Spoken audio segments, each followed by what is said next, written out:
expressed in the following program are those of the speakers and the host, and do not necessarily reflect those of Yoakley Scott Corporation and your sports network. Yeah, I've been closer to Jesus before, so can you help me out? Oh, can you help me out? Am I on my own? Am I on my own? But can you help me out? Am I on my own? Am I on my own? Or can you help me out? Can you help me out?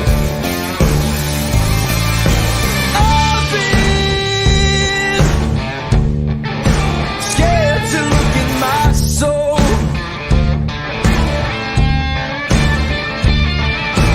I've been afraid I would follow the road. Yeah, afraid of the things I've been told. Hello, party people. Welcome to a Thursday episode of Running Point on YSNLive.com, brought to you by Greenwood Chevrolet in Austintown, the first episode of September. It is officially September 1st as we kind of wind down the clock on summer and look into the fall weather. Ugh. Oh, yeah. Dancing in September. Oh, yeah. Right? Isn't that the song?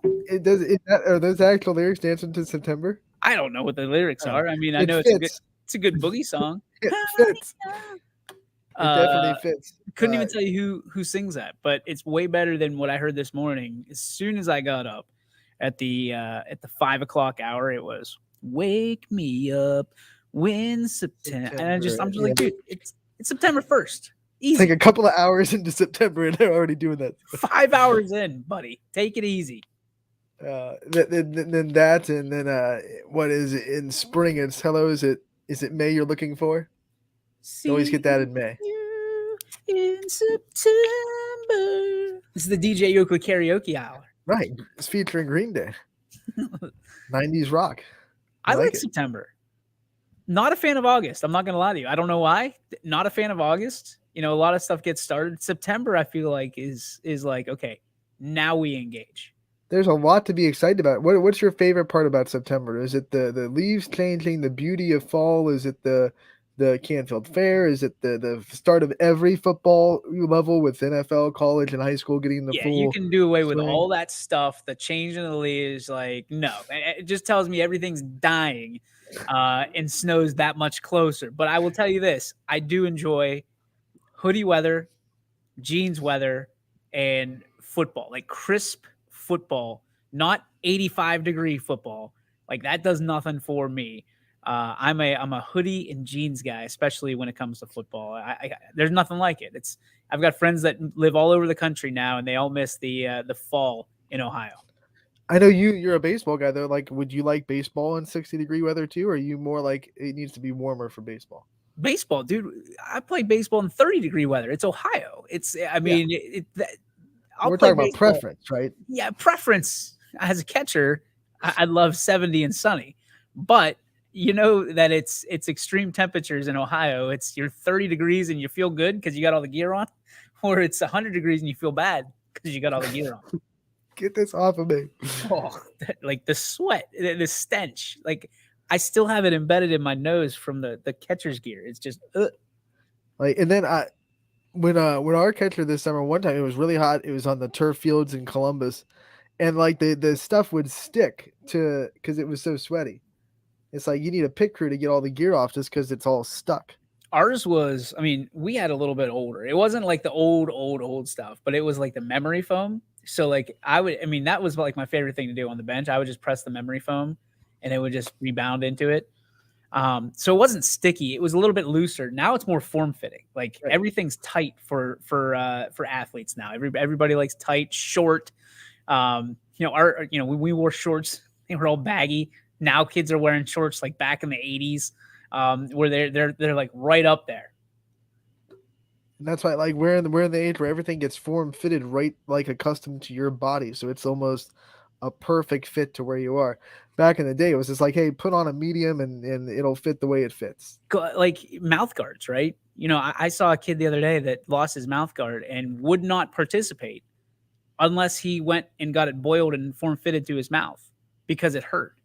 Like if you lost your mouth guard, they give you another mouth guard and you got to suck it up until you can get home and get that thing boiled up. Otherwise, like you're not playing. Or you take one of the chops and that's not good either. No, you don't want to get hit without a mouth guard. I've heard some the jaw is like one of the most painful bones to break in the body. I don't know. I mean, I'm the kind of guy that I get a paper cut and I'm screaming Bloody Mary in the shower from the It's like hangnails are one of the most painful things that I ever experienced. Like it's okay. crazy. All right, Anthony. Like if you're being serious right now, I can't. When they go down the finger and then they turn into like the little paper cuts, I guess you could say, the little tiny cuts in the cubicles. But it's like, I think it's because, one, for those that don't know, you have a bunch of nerve endings in your hand. So fingers, that's why when they prick your finger, the doctors, it hurts like hell because take a foul ball off of a bat right in the thigh and tell me that a hangnail. I got hit in the shin this summer with outfield practice. Someone missed their cutoff and it came into the foul territory and bounced and hit me right in the shin. It's not fun. No, and that's not even a foul ball. I have a permanent indentation on my shin from a ball where I thought I was safe not using leg guards in the bullpen. I'm just going to go down and catch a few. Dude, one hopper right in the shin, permanent indentation in my leg. It's got to be like one of the, because there's no meat there. It's just solid bone on the skin. Yeah, it's like getting a dent in your car and you're just like, we're going to ride this out. There's no, we'll just bust this dent right out, baby. You can't do that. You can't do that with your shin. No, it's a permanent indentation. It's weird. Like I always get laughed at whenever I wear shorts. What is that on your leg? Like every kid we've had looks at it and goes, what is that? Why is there a golf ball size hole in your leg? Well, it's actually a baseball size hole, believe it or not. Baseball. DJ, we do have some results. I know Wednesdays are kind of a slower day. A lot of teams like to take Wednesday and then go into Thursday and Friday, but we do have some results from last night. The biggest games of the night actually came in the soccer pitch. We had some big high-class matchups in soccer, and we'll start with, a matchup between probably the two most successful girls soccer programs in the area in Canfield and West Branch. Have some tidbits on this matchup coming into last night. These two teams had matched up every year from 2012 to now. From 12 to 19, this matchup was dominated by Canfield. They were 5-0. They won games by an average of 3 goals per match. And then the last 2 seasons, although West Branch didn't get a win, they forced 2 ties, and the one Canfield win came in the regular season last year, 1-0. And then to make things even more dramatic, in the tournament last year, Canfield beat West Branch in penalty kicks, which is, you get the 80 minutes of regulation, you get 2 15-minute overtimes. It was still tied, and Canfield won the penalty kick sudden death to advance 6-5. So West Branch had not won against Canfield since before 2012, and they finally get the win last night. They get the Canfield Cardinal monkey size off their back, and they win 4-1. DJ, from a program that constantly gets close to beating a really good team and constantly knocking on the door, finally kind of busting that door open has got to feel like a huge weight lifted off the shoulders. I mean, think about the confidence you have now, being able to kind of walk with some swagger and say, listen, now we, like you said, get the monkey off their back, get the weight off their shoulders, move forward, understand that, to you, it's a new era. Anytime you can get a win and knock off one of those like losing streaks, you're feeling better. You're not feeling great. You're feeling better. And now you take that film, and that film's like gold. It's like the thing from Indiana Jones where he puts the pounded bag and then switches it. Like now you feel like you got one up on your opponent.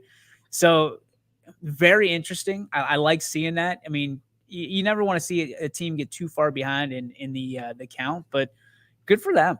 Getting out and getting it done last night and back to the drawing board for everybody, I guess. Yeah, and it's an out-of-conference game, so it doesn't affect the fact that Canfield's going for their 11th straight AAC championship still, and that's still right in front of them. And West Branch is going for their 10th straight EBC championship, and that's still right in front of them. We have some breaking news. I don't know if you Ooh. saw this. It was put up in our partners from WFMJ about an hour and a half ago by Dana Ballish, who glad to see he's back and doing well. So the title is Ursuline, Austintown, Fitch, and Liberty face penalties from OHSAA. And it's Ursuline was penalized for recruiting. And again, we're just saying this. This is just fact right now. We're not going to, go above and beyond and start picking. We're just trying to bring it to your attention from the informational standpoint. The OHSAA imposed the following penalties on 3 area schools that violated bylaws. And this is straight from WFMJ.com. So I want to make sure we cite our source here. Ursuline violated bylaw 4.9, recruiting when personalized letters containing information pertaining only to the school's athletic department were sent to prospective student athletes in grades 7 through 12 in surrounding communities in accordance with bylaw 11. Penalties in the executive director's office have imposed the following penalties. 1, Ursuline High School is hereby publicly reprimanded. 2, Ursuline High School has been fined $750. 3, Ursuline High School was required to complete training with their administrators and admissions department regarding the bylaw. And 4, any high school student athlete who transfers into Ursuline High School after receiving one of the aforementioned letters will not be granted a transfer exception to restore full athletic eligibility. Youngstown Liberty High School had a student in the football program violate bylaw 441 scholarship when they participated in one regular season contest after failing to pass 5 one-credit courses or the equivalent in the immediately preceding grading period. In accordance to bylaw 1025, forfeitures, the school forfeited the contest, which the ineligible student athlete participated.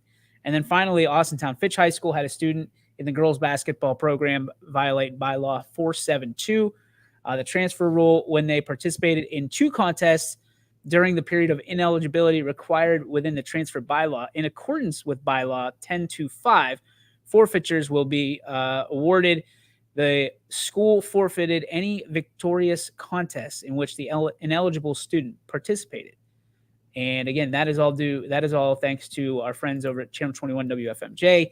Go visit their website, and you can read the same article that I did. I'm sure you're going to hear more about this at probably 6 and 11. I mean, if I'm not, I know Dana, and he sniffs this stuff out. So he had it on his Twitter, broke it about an hour and a half ago. So it's crazy. 3 separate penalizations for 3 separate issues too. It wasn't all the same thing. 3 separate kind of different rules broken. So help me out here. It is September 1st. Maybe I just answer my own question. Why did they wait till 2 weeks into the fall sports to do this? Because did it say Ursuline had to do with the football, or did it just say student athletes? It's talk about letters. Right. So it could be any sport for Ursuline. But like, why? Like now is you're even if you're talking about volleyball, you're 2 weeks in. Why are we doing this 2 weeks in instead of and maybe they knew about this, but why are we penalizing 2 weeks into the season? And my other thing is, like, there's going to be a lot of people that are going to pound these 3 schools for that, and I'm not one of them. Like, I'm not one of them. But we don't know all the details. Like, we can't. No. And again, I've said it before. Like, parents are part of this equation too. Like, let's not just sit there and point at the finger. And the way we understand it, sometimes people can report this. And especially when it comes to Fitch and Ursuline, there is a lot of finger pointing that happened in those 2 particular schools. Siggy wants to know, so does the punishment deter others from committing the same violence? I don't know, because they're out there. I just think Ursuline and Fitch and even Liberty. They're pointing at them saying, well, look what they're doing. Look What they're does one when the Chris Sigler brings up punishment? Some of the punishments I don't even understand. What does publicly reprimanded mean?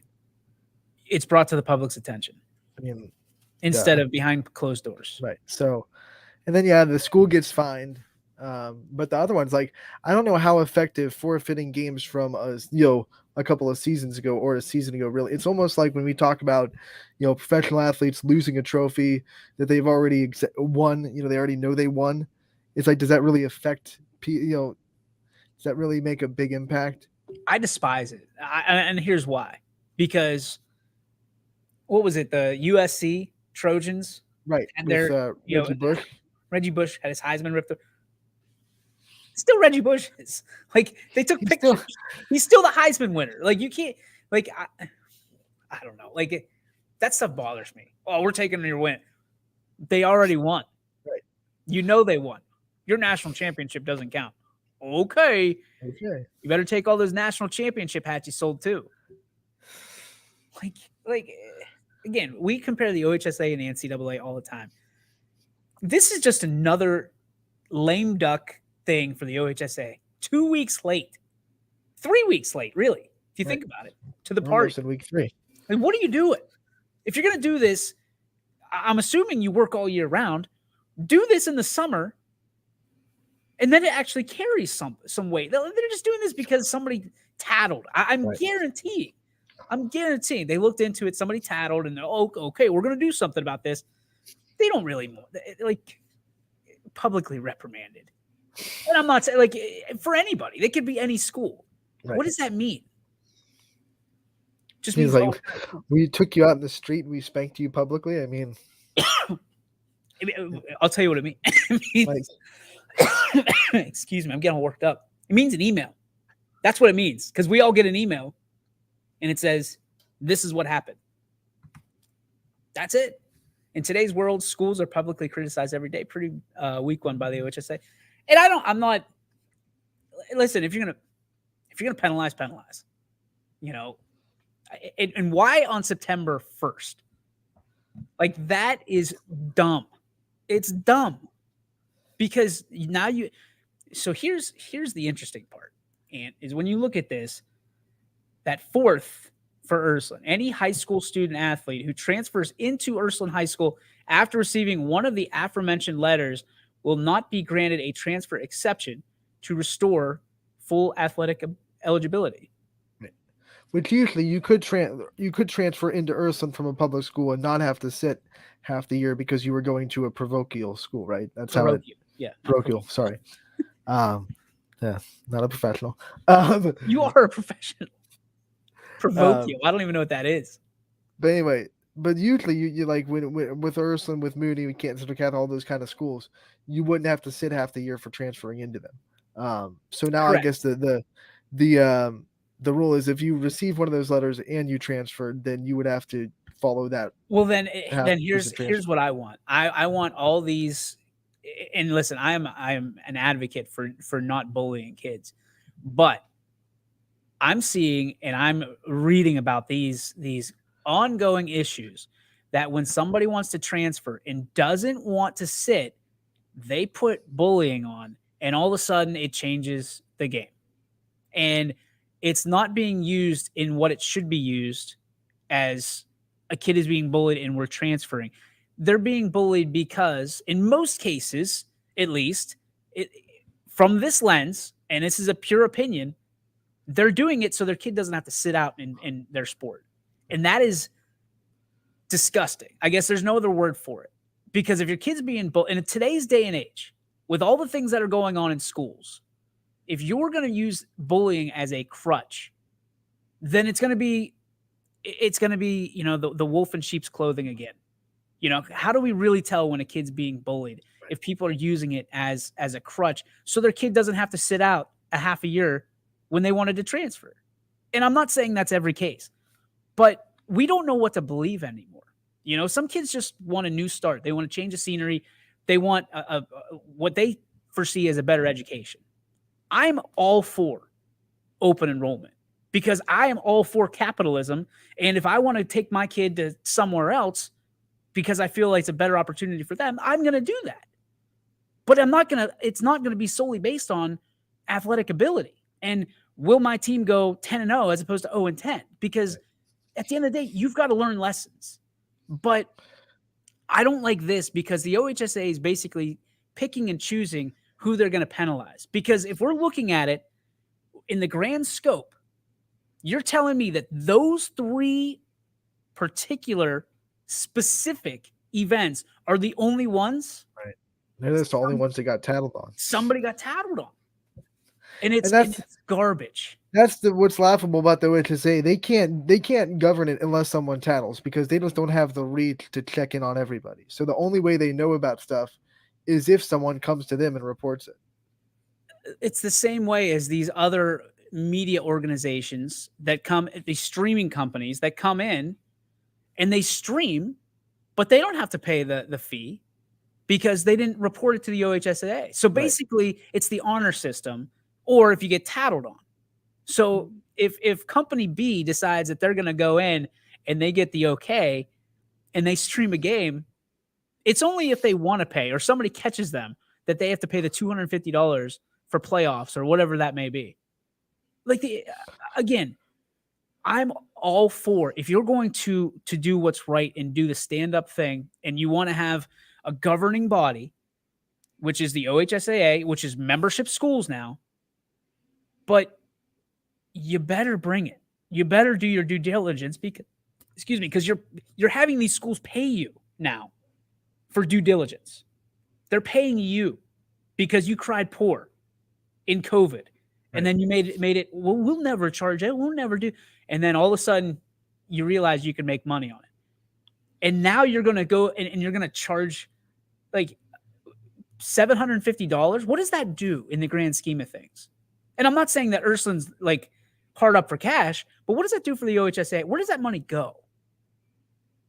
Because I'm still trying to figure out where the money goes for OHSA in the first place. Because I mean, not a lot of people work for them. They don't have a ton of employees to. They've got 2 giant buildings, and they've got 75 employees, if I'm being generous. 2 giant buildings. So I mean, you got that, and then what they have to rent out wherever they have the state championships. Everywhere else is just playing neutral sites that already belong to high schools. And they've got exclusive deals with those places. Remember when they tried to go to that place in Betts? Yes. Oh yeah. It's got one side of the stadium. Like, that's it. And that was going to be their solution to a state championship in football. It's a cross-country place, is it not? Yeah, it's built for cross-country, and I think the football stadium was really for soccer, and they were just like, hey, let's just use it. Yeah, it's again, my spidey sense was tingling earlier, and this pops up, and my first thing is, what about everybody else? Right. Else? It doesn't send the message, don't do it. It sends the message, don't get caught. You know what it sends a message? Don't win. Don't win. Don't do it, and don't win. And I can't even say these teams bragged about it. I mean, Liberty, they didn't have an outstanding year last year. No, they were 5-5, missed the playoffs. But again, if you follow the trail a little bit, you can probably figure out who is doing the tattling. But first off, too little, too late. Secondly, if you're going to penalize people, like, you can't sit there and somebody already told me, well, it's like having your own kids. You can't penalize people's kids. No. When you're the teacher or the superintendent, in this case, the person who supersedes everybody, you get to tell other kids what to do. Right. This isn't a parent situation. You are the OHSAA, the governing body of these high school and student athletes. You are the lead liaison. You get to tell them exactly what to do. But the problem is, I don't think they have the cojones to go after some of the schools they need to go after. So they pick on the I don't want to say just the Youngstowns of the world, because I'm sure more people got hit, but you better do it for the rest of them.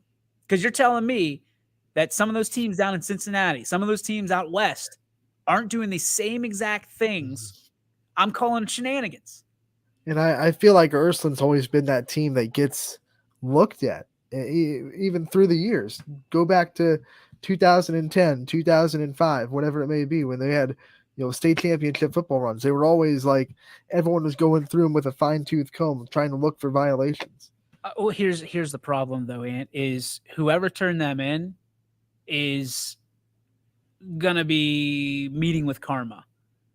Because you talk about that fine-tooth comb, be careful where you tread. And I'm not pissed off for Ursuline here. Like, they'll be fine. They'll be absolutely fine. Whatever happens to them, whatever, ramifications of their actions or things that they didn't do, they'll be fine. So will Liberty. So will Austintown Fitch. What I'm tired of is people pointing the finger and saying, well, they win because X, Y, Z, and then I push told it you too so. far. Like, yeah, and then they go, oh, exactly. They throw their hands up. See, I told you that they were. That's not cheating. It's not. It's again. People are going to sit there, and now there's going to be a black cloud over Ursuline, which I think is baloney. And I'm trying to mince words here because it's still a show that's on at noon, but I think it's crap. I think it's crap that the OHSAA feels that they can strong arm somebody 3 weeks into a season and sit there and say, well, not so fast, my friend. No. You didn't do what you were supposed to do, and you get paid to do now until it's too late. So if you're going to penalize, you can't penalize now, because what if they pick any one kid or any kid on that team that says they got a letter? So they're going to have to forfeit the rest of their season. So they get 2 more games and that's it. Right. They'll have to be treated like a normal transfer. It's ridiculous. It's ridiculous. How do you track down and prove someone got a letter? I mean, like, oh, if they got it like 5 months ago, how are you going to go and say, oh, you got a letter? It's ridiculous. I think they're just going to pick kids, say, I bet you got a letter. And this is after Ursuline, by the way. Ursuline put themselves in a situation where they said, hey, you miscounted. We should be self-reported. They self-reported that, right? Right. Okay, we're in Division 3. They moved up into Division 3 on their own, self-report. Like, John DeSantis is a good dude. Yeah, he is a legit straight shooter, sees this opportunity and goes, okay, hey, the numbers are wrong. We're making this right. He could have easily said, well, and most people, let's face it, you're in that situation, you're in the state championship game the year before, you're probably going to go, huh? Not my mistake. I have so much respect for people that self-report. Like, if an honest mistake happens or whatever it may be, hey, we noticed that this was wrong. We know it was against the rules. Maybe an uneligible player played and got into a game and, it was a mistake. Self-report it, and that's the best thing. Here's what bothers me.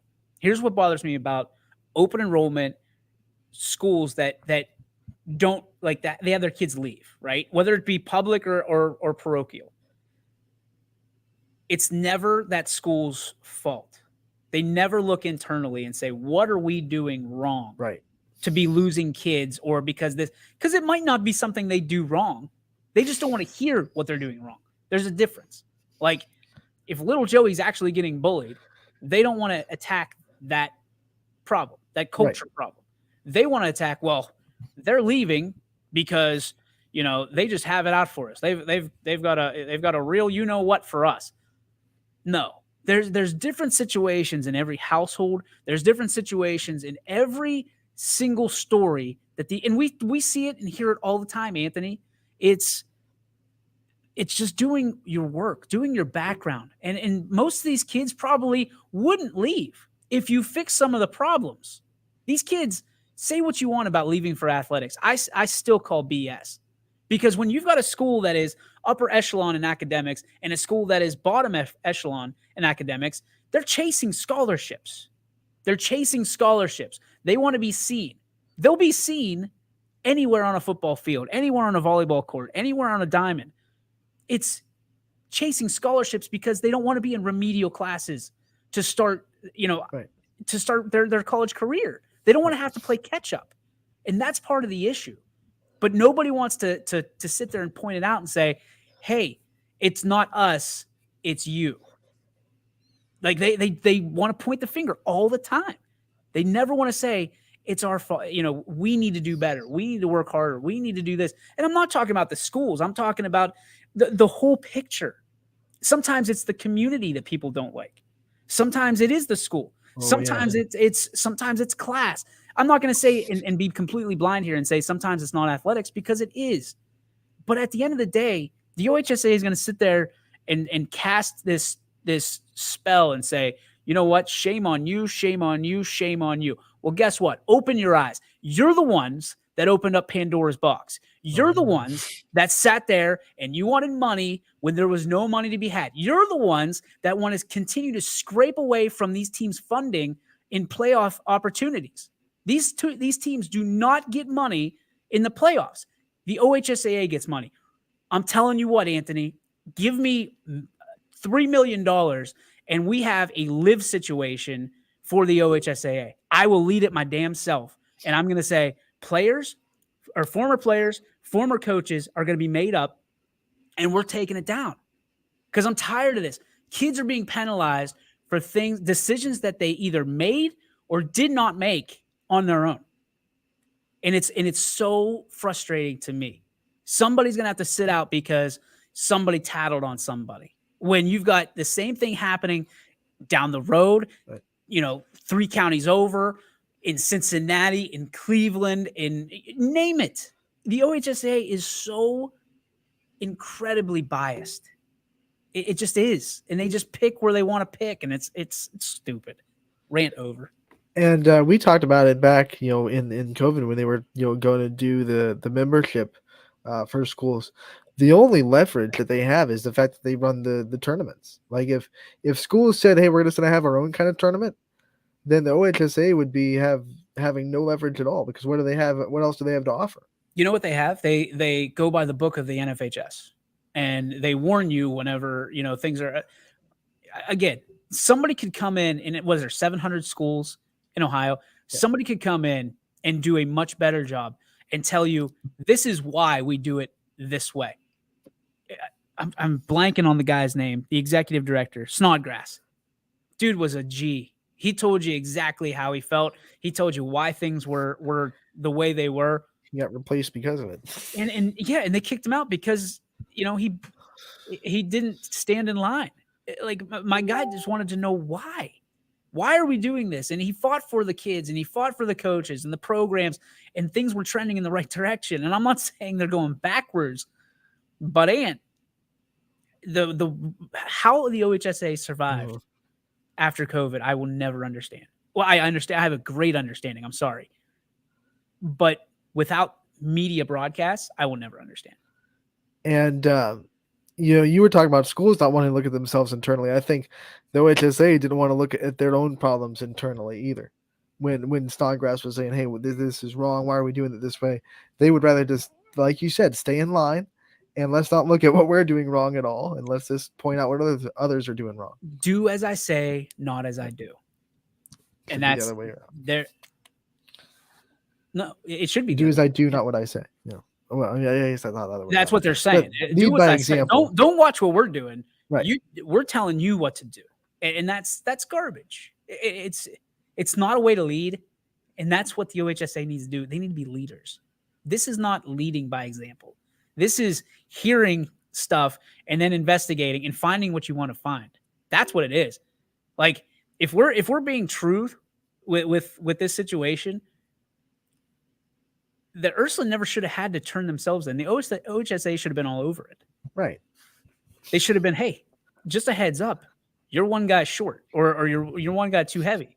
You're going to D3. But we're going to sit there and penalize people for doing what's right and doing what everybody else is doing. Again, level playing field, this doesn't happen.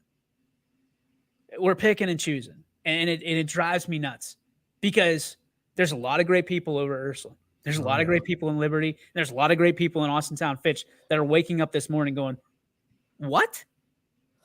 Like, what? Of everything you could sit there and shake a stick at in this state, that's what you're going to pick because somebody tattled? Okay. And to bring it back to, this football season in Ursuline and, like you said earlier, there's going to be a dark cloud over them and people are going to say, well, this is why they're winning. Now they kind of they have to embrace that kind of villain mentality and they just have to go and win the thing, right? That's the only thing they can do. There be nothing sweeter for Ursuline than going and winning a state championship right now. Right? Right. I know you love what the Astros did after all that stuff came out about them. They just went and they won, right? They just embraced that. I mean, I'm a big tell me I can't do it guy, right? Chip on the shoulder guy. I don't know how, and I don't want to speak on behalf of them because I haven't had a chance to talk to anybody. And this, like I said, it broke on the air for us. If I'm any part of that program, I'm going, listen, boys, they're trying to take away what's rightfully what you feel is yours. Go get it. Go get it. And then what's the OHS like to have that picture taken with that state title? It would be like I would plaster that everywhere. And someone from the OHSA would have to give you the trophy, which is awesome. And I'd be standing there just waiting for it. And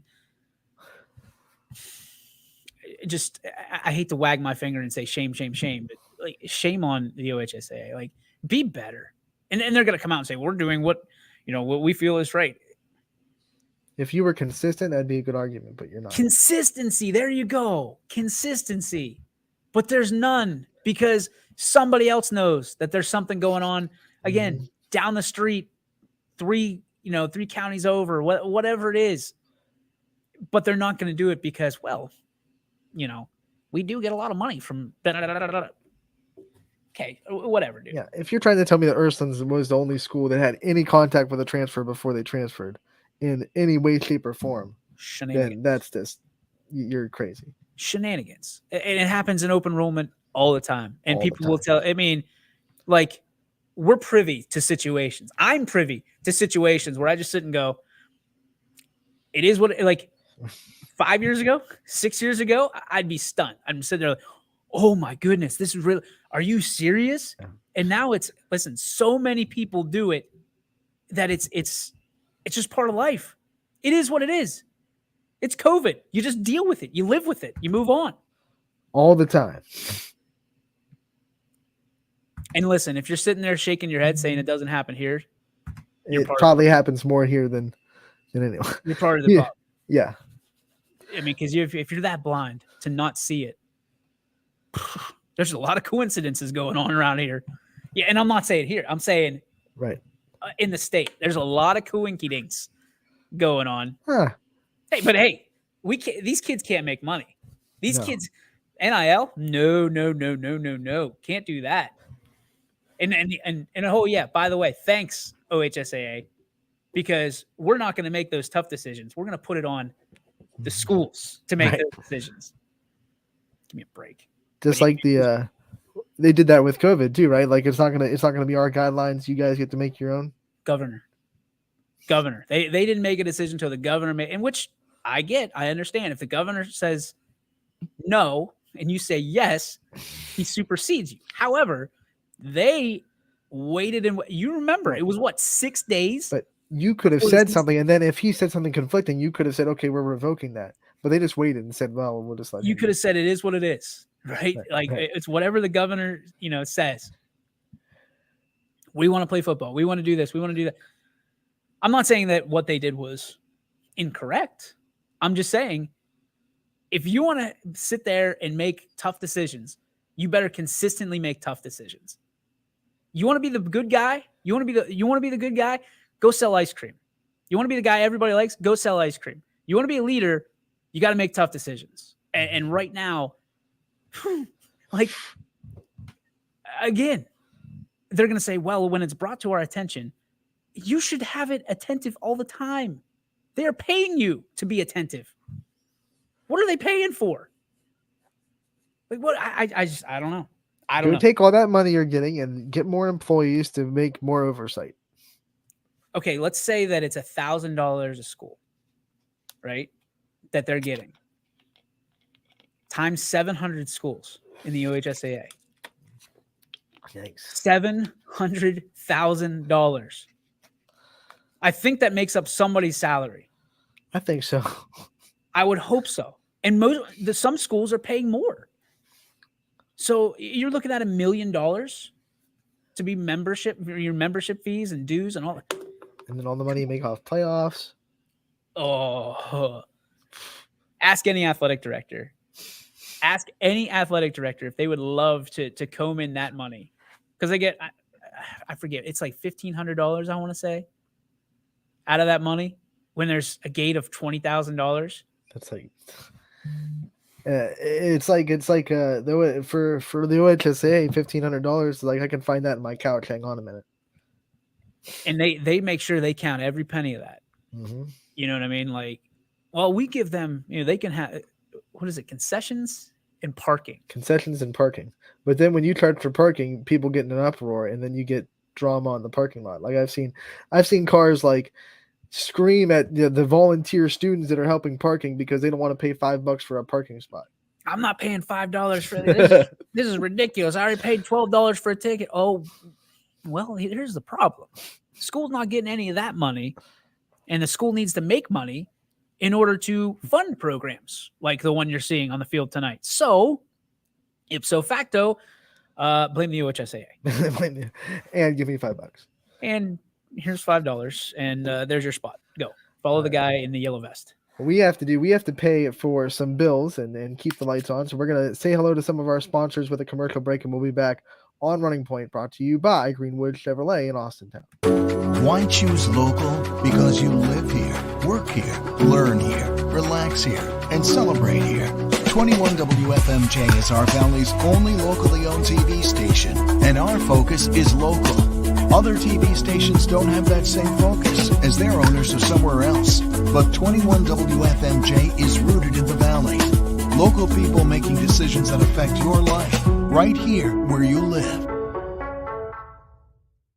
When looking for home design inspiration, don't just be inspired, be Baird inspired. Whether new or remodeling, Baird Brothers has the latest trends like shiplap to refresh your home.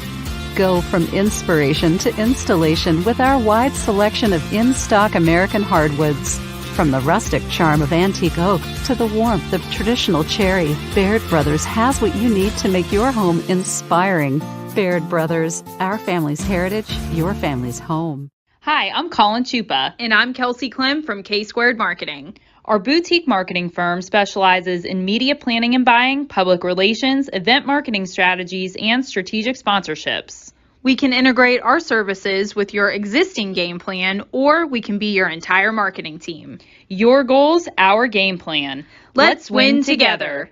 Call K-Squared Marketing at 330-623-2730 or visit ksquared.marketing to learn more. Change. This one word can make you break out in a cold sweat. But with change comes wisdom, experience, and understanding. At Myers Family Insurance, we can help make changes in Medicare, insurance, and retirement a positive experience for you and your family. We've gone through changes, like our new office and new faces to help our family of clients too. For all your Medicare needs, call Myers Family Insurance. Check us out online at myersfamilyins.com or find us on Facebook.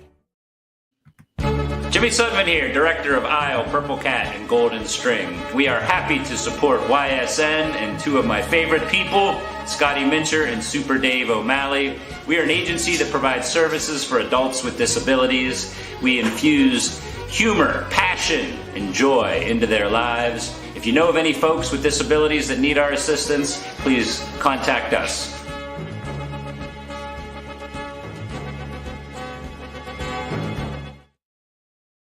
How lucky are we to have not one, but two 18-hole Donald Ross Championship golf courses right here in our backyards. Mill Creek Golf Course was selected by Golf Week as one of America's 30 best municipal courses, continuing to challenge golfers of all levels and featuring PGA professionals, golf instruction, a players' rewards club, kids programs, and a pro shop and grill room for a memorable golf experience. Call or click to schedule your tee time at Mill Creek Golf Course.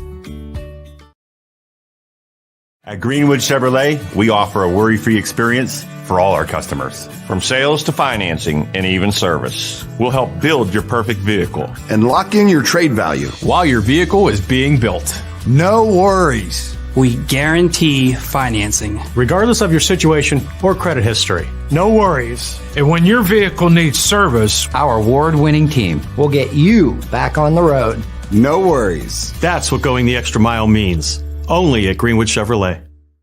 Now is the time to think about your future, where you want to go, what you want to be. Your future can start now at Kent State Salem or Kent State East Liverpool. We have programs that will open doors and provide opportunities for you to pursue your passion. We are affordable, we are close. You call it hometown, we call it Kent State University.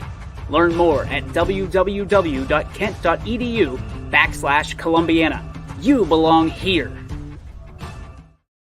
Welcome back to Running Point on ysnlive.com, brought to you by our good friends over at Greenwood Chevrolet in Austin Town. I was about to bring that up, Mike.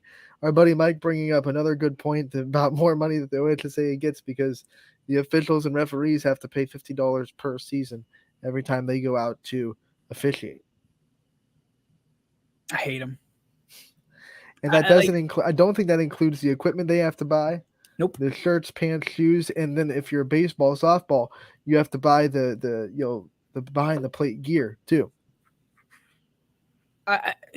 Okay, so I want to clarify because Tim Street is one of the best people you'll ever know.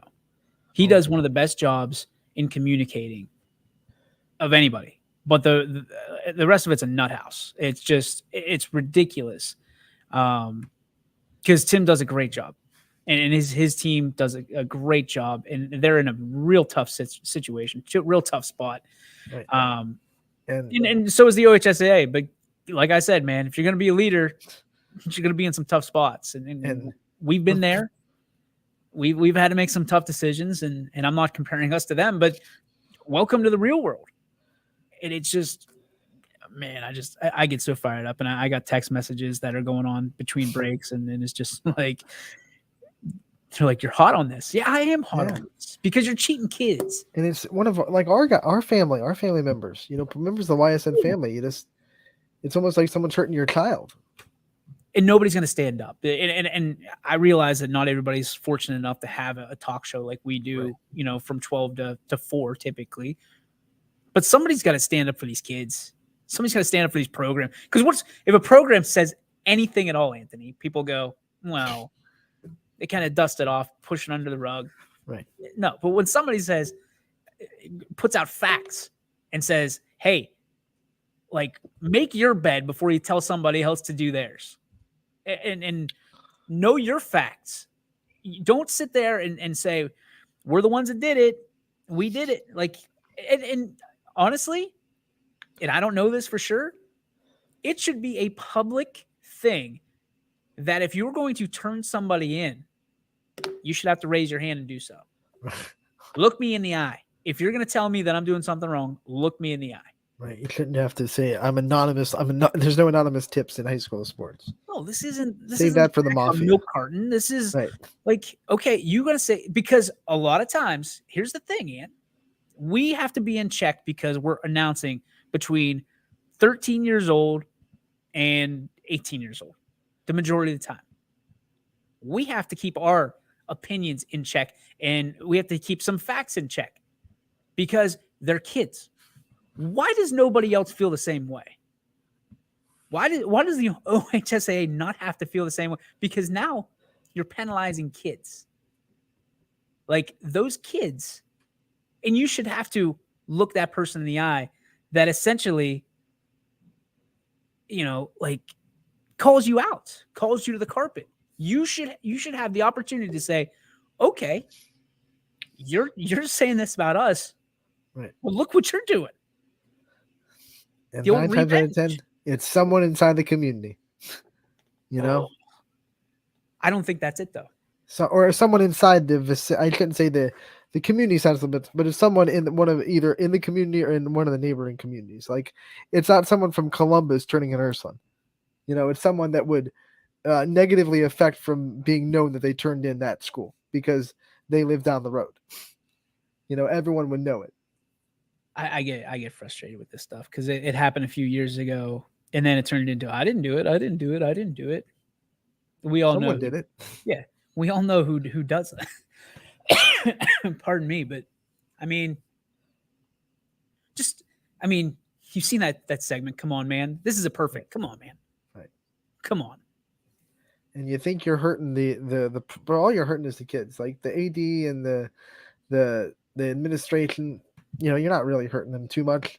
You're hurting the kids more than anything, like you said. Like the kids are getting penalized.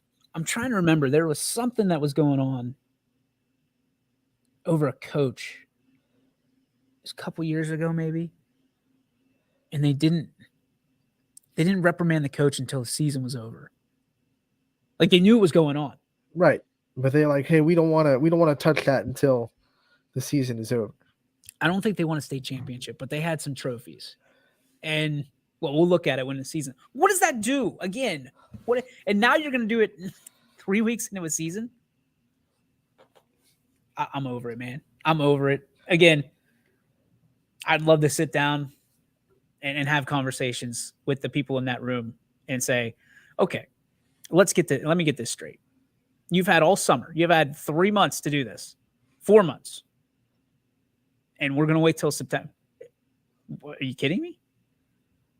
Like, this isn't a PI investigation. This is cloak and dagger over here. These are kids' lives.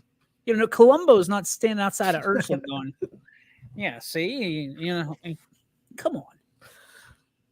Stupid. It's all, I don't want to say stupid because my little guy would say that's a bad word.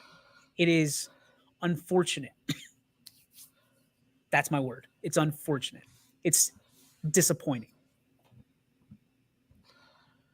Well, we do have a couple of more results to get to from last night. We talked about West Branch beating Canfield in girls soccer 4-1. They get the win. They are still undefeated on the season. Canfield drops to 3-1, and both programs still have a lot in front of them. They're going for 11 straight AAC championships for Canfield and 10 straight EBC championships for West Branch, which is dominance on a factor that is just it's unreal in high school sports, because you don't pick your kids, and it's every 4 years you're losing a good senior class, and you just keep going and going. And for 10 years and 11 years, that's 2 times you've gone through a whole class of freshman to senior. So it's as close to a dynasty as you can get in high school sports. Dynasties anymore are tough to come by, right? I mean, right. And I'm talking from high school all the way to pros. I mean, what was the last dynasty that you actually think was a dynasty? Was it the Patriots? Patriots. Golden State, maybe? I think the only reason I lean a little bit more towards Patriots is because they did it for they had the string, and then they were out of the Super Bowl for maybe a couple of years, but then they had another string. So it was almost like it was 20 years of, and even when they didn't win the Super Bowl, they were always good. They were always in the playoffs, going to an AFC championship game, whatever it may be. So when you're that good for that long, it was like the Warriors were good for 4 or 5 years. They were like championship. But when you can establish it for, I think Tom Brady did it for 20 years in New England, that's dynasty. That's ridiculous. I mean, what? Yeah. I mean, that's siphoning through 3 or 4 different roster changes. But what constitutes it? Do you have to win a championship for dynasty? I don't think so. I think you have to win a couple. Because Tom Brady did not win one every year. You have to win a couple of them. You have to win 4 or 5. He won 6. But you have to keep getting to at least a doorstep, right? You have to keep being relevant in that conversation. I mean, he won 6 titles, and I would say Golden State's a dynasty, and I mean that's as close as you're going to get nowadays. Right. Especially with free agency in the NBA, you're not going to have it last for more than 5 or 6 years, because they're just going to be like, peace out, I'm going to this super team and this. Well, it's team. because there's egos. I mean, there's egos in baseball. There's huge egos in basketball, because part of it is you're one of 5 guys on the floor, right? So your impact is felt significantly more than any other sport, other than single sport. So I don't know, man. Like high school dynasties. I mean, would you call Alabama a dynasty in college football? No. Well, I don't know. I call it boring, is what I call it. Like I'm not a huge fan of college sports, especially football, for that reason. It's Ohio State and Alabama. Congratulations! Like we're excited for it. And you'll get an Auburn or a Clemson that pops their head up every so often. People get all excited about Ohio State. I'm like, okay, but like, are you a dynasty because you can't win the big one? What do you have? 3 national championships in the last 20 years? Something like that. Like that's not a dynasty. But we're there. Yeah, but you get your, spanked. Right. I remember watching that Clemson game thinking, oh my gosh, throw in the towel. Just stop. They're dead. Watching that Florida Ohio State game with Tebow, okay, we're done. Tap out. Right. It's like watching UFC. You're just waiting for the dude to tap. So, I mean, but, we, as in Ohio State, have won I want to say it's 3 natties. I think Tressel won one against Miami.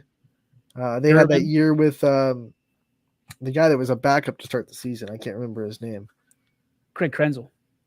No, I mean Craig Krenzel won it with Tressel, but I think the Urban Meyer won it with a guy that didn't really start the season as a starter. 12 gauge. Yeah. Yeah, I know who you're talking about. They went and they beat Alabama. That guy went on to be a terrible professional quarterback. It's there are a lot of successful college quarterbacks that don't really translate into NFL, which is crazy to me. It's crazy because as fast as the game is, it's that much faster at the NFL level. Or here's the other question: do teams give up on their quarterbacks too quickly at the professional level? I think so. I think sometimes they do. I think that's it. Because it takes a little bit to figure out the speed. Like Baker Mayfield is a dude. He is a dude. I'm telling you, Baker Mayfield is going to be a huge loss for Cleveland. Don't you love what he came out like? He had, I love it. He had the guts to just come out and say, "I'm gonna, what them up." Yeah, and good for him. Like that's but see that's what is the love-hate for Cleveland, right? If he says that in a Browns jersey, he's lighting the lake on fire. Right. But he says it because they got rid of him. Oh, look at all the interceptions he threw. I had to hear this for 4 years about Baker Mayfield and how great he was. And I didn't disagree.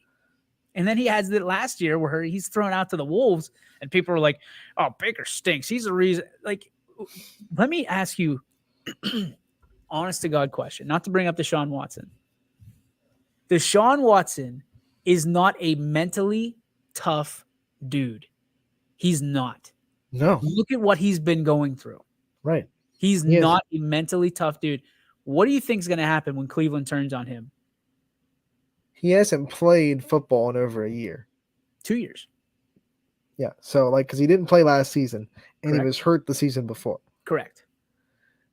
And then even back when he was playing, he won one playoff game. That's all he has. And he had one of the best wide receivers in football. In Hopkins. Yep. Now he has not a good receiving core, arguably. People want to make Amari Cooper out to be some Hall of Famer. I always laugh that the Browns did what they did for that, because it's like he's not a MVP caliber quarterback, Like if an MVP caliber quarterback was in that kind of situation, I could see a franchise still, whatever, we're going to take it. But he's not. He's just good, not great. I don't know. They had their franchise quarterback. They did. They did. And they didn't want to pay him. They didn't want to pay him $40 million, but they wanted to pay this guy who is not playing for 11 games, and they didn't know that at the time. They want to pay him $200 bazillion for the rest of his career, guaranteed money, by the way. Again, don't want to get on the Deshaun Watson thing. I just don't think he's mentally tough, and I think that's going to translate whenever the world turns on him. Like, if Cleveland turned on Baker Mayfield, their Prince Charming, there's no doubt in my mind that if Deshaun Watson does not perform, he is going to be the scapegoat for years to come. Until now, he's never really had to deal with that in his career because he's always been like the winner. He won almost every game in Clemson. He won almost every game in his high school career. And then he comes and he didn't win every game in Houston, but it was never his fault when they lost. Like the fans never turned on Deshaun Watson. He was the darling in the Houston franchise. Now he has to deal with, you're not that anymore. You have lost. You know, whether it's his off the field situation or just football wise, you have lost. So when they turn on him and he has to deal with that for the first time, how are you going to handle that? I don't think he's going to handle it too well. Wasn't it the Chiefs that had him, or they were down like 24-0? He was 24-0 in the first quarter. And then he couldn't do anything on the offensive side for the rest of the game. That's your guy. Again, mentally tough. Mentally tough. Say what you want about Trubisky or Mason Rudolph. I'm not going to make this a Brown Steelers thing. I think when you look at Trubisky and Watson, they have the same amount of playoff wins in their career. I'm going to throw this out, and I know people are going to poo-poo on this. Kenny Pickett will have a better career statistically from winnings standpoint than Deshaun Watson. I want to hear the argument. I want to hear it. And I don't think Deshaun Watson's career is going to last much longer. I think the Browns will still be giving up draft picks long after he's gone. So put that in perspective. That would suck. That would be awful. What is that, 3 years? Yeah, and he doesn't give you anything. Like, he gives you maybe an 8-win season. That's all you get. If you miss on a quarterback, it can put you back a decade easily. Right? Especially a free agent quarterback that you give up that much for. 3 first-rounders, right? Something like that. I mean, it could be bad. He better work out, or that organization is gonna have to, hear it for decades. Have you watched any of the Captain documentary at all with Derek Jeter? No, I watched Tom Brady's. I haven't watched Derek Jeter's yet. Jeter's is really good too. Tom Brady's, I mean, Tom Brady's was awesome. Yeah, it was good. I mean, I'm a documentary guy, especially when they can talk the way they want to talk, like locker room talk to keep it clean. Because they don't. But listening, I mean, if you just listen to these athletes, Derek Jeter, Tom Brady, Michael Jordan, you feel like you can interchange them with their personalities, right? Because they're all competitive, first and foremost, like super competitive. I think I'm competitive, and I watch that and I go, whoa, I feel like I got an off switch, and they don't. It's unbelievable. Like watching Jeter and, losing. They said if Derek Jeter loses, don't talk to him until spring training.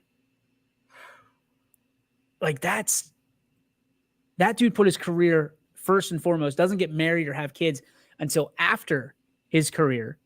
Right. And because he was so focused on his career. It was a great documentary. It's called The Captain. It's on ESPN Plus, which you can get through Hulu, all that stuff. Right. Amazing. Like amazing. Oh. And it's, but you see, and the reason I bring this up is to take it back to local. Like you see some of these athletes, right? And everybody wants to talk about D1. And coaches are looking past D1. Like these D1 coaches aren't sitting there going, okay, is this kid D1 or not? They're saying, is this kid a kid that could lead our program? Is this a kid that can get drafted? Is this a kid that could potentially transfer to a bigger school if, depending on some of the transfer rules right now and where their heads are at from a recruiting standpoint? You had a great interview yesterday with Drew Shields. Oh, yeah. We joked around, and I call him the Tom Brady of the area. Dude, like everything that I saw in the Brady, the Jordan, the Jeter interviews, the documentaries, Drew to Shields. Like double down Drew to Shields, because he is as cool as a cucumber, but whenever it is game time and it's time to turn it on, my guy's the Rocketeer. Like he's just hits the boost and he goes. What I love about Drew, and I think people kind of forget this, is like, because he was so good last year, he waited under Brock Hilliard for 2 years and sponged and took everything he could learning from him. He He didn't freak out and say I'm not the quarterback. He did what he did with his team. He was the receiver for that team. He made an impact on that team. And then when his time came, he said, "Okay, I'm going to take this opportunity and run with it." And I think that's commendable in a culture that is almost like instant gratification. I want to get what I want now. He said, "I know I can quarterback," and he told us that in their interview last year. He said, "I knew I could quarterback. I quarterbacked all throughout my middle school year, and I knew I was going to be the quarterback when Brock left." But instead of just saying, "I want to go be quarterback somewhere else," he took all he could from Brock in his 2 years with him. And then when that opportunity came to his doorstep, Drew took it and he ran with it. And he threw with it too. I mean, Right. it was unbelievable how he exploded on the scene. I mean, you look at another guy who's up for Big Dogs of the Valley, Jackson Johnson. He took – now, Drew is not someone that I think – and I don't know this for a fact. I don't think he reads his press clippings. I don't think he cares what's going on in the outside world. I think he is laser focused on his guys, his team, studying, doing all that stuff. Now, Jackson Johnson, he loves when people tell him he can't do something. He loves wearing that chip on his shoulder and showcasing how good of a talent he is. I think we saw that in week 2, right? Because in week 1, their offense is struggling. And then Jackson Johnson said, "Oh, you think so? Watch this." Exactly. And I mean, he had to listen, and he listened. Believe you me, I know the kid. He listened to all the people say, Salem isn't this, Salem isn't that. This is what Salem is. And he said, "Okay, to your point, Ant, watch me now. Watch what the big Q can do." And he just, I just love the different personalities. You know, there's not just one way to skin a cat when it comes to leadership. And you look at these guys, and that's 2 guys out of 1 conference. You look at Billy Skirpak. He hasn't really opened up anything yet. He hasn't had to. He got his first rushing yards the other night, or excuse me, last Friday night, Friday evening, I should say, against University School. But he hasn't really put anything on tape other than what people already know. And he can run and he can pass. What I love about Skirpak, and you can attest to this because you get to see him live, he's a quarterback that lets the game come to him. He's never going to try to do too much because he wants to put up those numbers, like you said. He's just, "Oh, you're going to give me this little out route to Shane Lindstrom. I'm going to dump it off to him, and I know that he can break a tackle and take you 60 yards. Like, he's not going to chuck it because he feels like that's what he has to do as QB1. The difference, I think, and as Craig and Eric say, the fun fact that Drew is a huge Pitt fan. Big game tonight for the Panthers against West Virginia. Backyard brawl. I think everybody's gearing up for that. Yeah, let's go. Go Pitt. Hail to Pitt. Here's the interesting part is in watching, especially that game 2 against University School, I was able to tell you the difference in the quarterbacks right away. And this isn't a knock on Jackson Bolin, who is the University School quarterback. He's very good. Junior, great arm, good size. Billy does his checkdowns like you wouldn't believe. Jackson Bolin, you knew where the ball was going because his eyes were there the entire time. He had his receiver picked out on the hot route the entire time. Right. These quarterbacks that we have around here, we talked about being the year of the quarterback. They check down so well. If first one isn't there, they check down to 2. Then they check down to 3. Then they check down to 4. Then there's a leak out there if they need it as well. It's incredible to see. Brock Lowry, I mean, a kid going to Indiana who had multiple, and I mean multiple, Division I offers. It's the tip of the iceberg with him. And we saw that he and Drew went toe to toe and Brock got the win. Right. But I mean, Brock can do some damage, and I don't think he's had his best game yet. I think he's far from it. What's great is Brock has an arm, but in that West Branch game, he just ran. He just said, "I can run too." And sometimes that's all you need to do, right? That's the game plan is, respect the pass, but we're going to run. Right. Because everyone was in man coverage. Because you have to respect his arm. You have to respect his receiving core. And when the defenders are back to turn to you, they're not going to catch you running down the field. No. And to your point, if they're all guarding their man, right, and you go 5 wide, 4 wide, whatever it may be, right. If you're not spying the quarterback and you're not getting pressure, Brock's going to eat you alive. I know. And the same with Drew. Can't blitz him either. No, and Brock's a special young man, a very special young man. And we can go on and on about, but to kind of put a bow on this point, because I know we got an interview coming up in 20 minutes or so. So we should probably get another break. But just watching these quarterbacks mature from, one look passers to you can throw out 5 receivers and they're able to accommodate and they're able to spread the ball around. That is what's impressive. And it's not a run first opportunity for them, because when they get happy feet, they just don't take off. I mean, Drew's standing in the pocket. He's got pressure around him, around the teacup, so to speak, and he just lets it loose. My favorite question was, I brought up the success of last year and the hype coming into the season. And does that put any kind of pressure on your shoulders? No, not really. I just do what I do. Like, that was awesome, right? That was something awesome to see, because success can bring added pressure if you let it. And it doesn't for Drew. Jeff says, I can't remember who the quarterback is for Middle Ridge, but he's an absolute stud. You will hear a lot from him in the coming weeks. For some Tristan reason, Valley, and he's a good one too. I know it's not Mark Bunch. He graduated. Yes. And then the names for this year? Yeah. Tristan Valley. Yes. I'm sorry, you said that already. I'm sorry. Yeah, Tristan Valley for Ridge. He's just doing what he's doing, right? And he's got a good running back behind him. So there's a 1-2 punch there in Ian Erb. Ian Erb. That's the name that was in my head. Ian Erb. So, Middle Ridge has outscored their opponents, I think, 82-14 in the first 2 weeks. Yeah, ask Gary. He's all about Mineral Ridge. They're on a mission. They're on a mission. Blowing up our group chat with Ridge talk.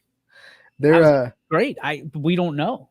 We talked to Coach Shaner before the season, and I got a feeling from his talk that I thought Middle Ridge has something up their sleeve this year. Like, I think he felt like last year they underachieved and they were hungry this year. And sometimes that can happen to a team when they feel like they didn't do their best a year before and they get a year under their belt. They come in and they're a hot team right now. Don't they always, though? Like, Ridge is one of those teams you just never know what you're going to get, but you always know you're going to get a fight. I know. I mean, they had Perkins a couple years ago, and that was a stud back. Mark Bunch, he didn't get nearly the recognition he deserved for any of the sports that he played. But I'll tell you what, as a quarterback, you knew, like, I was in love with him. Watching his game film, quick release, smart kid. I was absolutely in love with his game, and, especially in baseball. I mean, the kid was a stud pitcher as well, and got the opportunity to play at the next level at Malone. So, and that was a late addition because he was at the YSN All-Star game. Wink, wink, nudge, nudge. But yeah, like Ridge could be the real deal. And people are sitting there, okay, watching Lowellville, we're watching Springfield, we're watching these, and Ridge is just going to sneak up on people again. What I love about we asked Shaner what his favorite thing about Mark Bunch was, he said he likes to be pushed. He likes to be coached hard. He wants it. He asks for it. Coaches love coachable kids. There are some kids that can do it. Then the Mark Bunch takes it to the next level and asks Coach Shaner, hey, I need you to push me. I need you to push me hard because I want to be better. That's wild. I mean, it tells me a lot about Mark, right? But who learned from that? Did the underclassmen, is somebody there that's absolutely saying, hey, coach, I want you to push me the way you pushed, Mark. I want you to do that, because I guarantee you there's somebody there now. Guaranteed. Because look how they're working. I need you to push me. If you think that I'm giving you 100, you need 110, which is physically impossible, which is why I don't like that. But it's a cool saying, so it's interesting to me. It really is. And again, leadership comes in all shapes and forms. You know what I'm really excited about, Ant? Mitch Coffey making Big Dog. Yes. Talk about a guy that is kind of put in his dues. Because the majority of the time, we get people that are quarterbacks, receivers, running backs. Okay. Skill players. We get it. We love it. They put up the numbers. Mitch Coffey, 5 sacks. Like, I'm not going to sugarcoat it. I hope everybody does well in the voting. I hope Mitch Coffey wins. And I hope it sets a trend of, hey, if you have a big game defensively, offensively, put it in there. Like, if you have 17 pancakes, why can't you be a big dog? Right. That would make you a big dog at IHOP, 100%. You had 17 pancakes, all you can eat breakfast. You're going on the wall, baby. That's getting you on the wall, posterized, and you're going to be IHOP's favorite customer, or least favorite, because they're not making you pay a lot for a lot of pancakes. Do you eat pancakes? I love pancakes. Because you don't eat a whole lot. No, I love pancakes, and then I get sausage with them, and I take the syrup. I probably put more syrup on my sausage than I do my pancakes.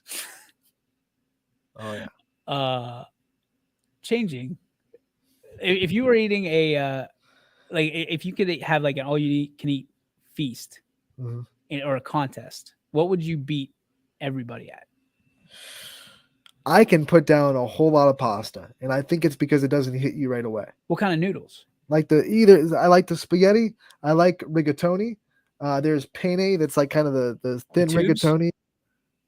The only one noodle that I really like kind of don't like per se is like the corkscrews. For some reason, gotcha. I don't like trying to pick them with the fork. I thought you were gonna go angel hair, and I was gonna fight you.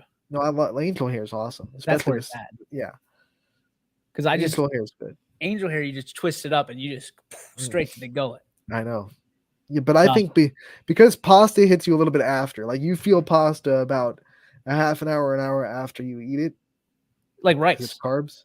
So because it expands in your stomach. Because I bet I could put down a lot of pasta. Seafood's mine. Seafood. Not big on seafood. I do like, and we had it on the interview yesterday. It came up. I do like smoked salmon. I heard. Oh my gosh, I heard about your smoked salmon. Smoked salmon is good. Now I can do any seafood. I can. It's like a switch that doesn't go off. Like it's like undetected in my stomach. So I'm like, all right, let's roll with it. And then I was watching Seinfeld the other day, and it was Costanza in the thing. They're like, "Hey George, the ocean called. They ran out of shrimp." I was like, that would be me. Like I would just be shoveling the shrimp cocktail in my mouth, and somebody be like, "Hey DJ, the ocean called. They need more shrimp." Well, a jerk star called. They ran out of you. Seinfeld is a classic, that's for sure. I'm just coming around on it. So I've been watching it relentlessly for about 3 weeks now. The show about nothing, right? I hated it when I was a kid. I hated it. It made no sense to me at all. Now it's hilarious. I think Seinfeld fans and Friends fans will always be knocking heads. And Why? I'm one of the people. I think back in the 90s, you either like Seinfeld or you like Friends. They were like the competing sitcoms. I was an Everybody Loves Raymond guy. Still am. I like King of Queens. Kevin James can make me laugh no matter what he's playing. Sarah does not like King of Queens because of Leah Remini. Oh. Yeah, or whatever her name is. Because she was like at Scientology and pushing it. So, right. Oh, pizza. Here we go. Pizza for sure. Ate 14 slices last week at one sitting. Come on, Jeff. You're getting ready for the football season. You can't be doing that to me. Oh, that's the fake account? Yeah. Oh. Gosh. I think it's someone in the area because he knows about Middle Ridge quarterback. They're just making their little spam accounts or whatever you want to call them, trolls. Jeff Collins is the head coach of Georgia Tech. Jeff Collins' father is the reason that the OHSA penalized everybody. I know. That's exactly. We will be right back. We have Michael Palmer from Girard talking about quarterbacks. He's an excellent running back in that Girard program. We're going to be talking to him at 1:30. We'll get ready for his interview when we come back on Running Point, brought to you by Greenwood Chevrolet in Austintown. Every customer has a story, and at Greenwood Chevrolet, we are committed to making sure it ends with you in the right vehicle. I get to be part of somebody's adventure, whether it's buying a car for the first time, helping them get approved, or finding the perfect car for their budget. I'm proud that people trust me with their finances. They trust me to take care of them, and they trust me with their story. I'm Tracy, and I'm ready to go the extra mile for you, only at Greenwood Chevrolet. We are Kent State in the Valley. Start and finish one of more than 25 bachelor's or associate degree programs, or start one of Kent State's 280 majors. With low tuition, public, and plenty of scholarship opportunities, we will help you maximize your education and minimize student debt. Enjoy the benefits of a smaller campus with all the opportunities of a large university. Save money, stay close to home. Apply today by visiting kent.edu/Trumbull. WRS Wealth Advisors is the area's premier wealth and retirement specialist. With our combined 70 years experience, WRS Wealth Advisors is the area's premier wealth and retirement specialist. Call 330-965-0370 to learn more about our individual and corporate financial planning services, or visit wrswealth.com. Good luck, athletes. Quality, customer service, and integrity. Those are the 4 words that have driven our success since 1957 at Joe Dickey Electric. Joe Dickey Electric is one Mahoning Valley landmark business that stays current with the requirements of our customers. Family owned and managed, we are an electrical contractor and energy solutions provider. Every member of our team adds to his or her skill set through ongoing training. Residential, commercial, industrial, automotive, and more. We keep ahead of the needs of our customers with a fleet of more than 50 vehicles and 24/7 emergency service, so you're never left in the dark.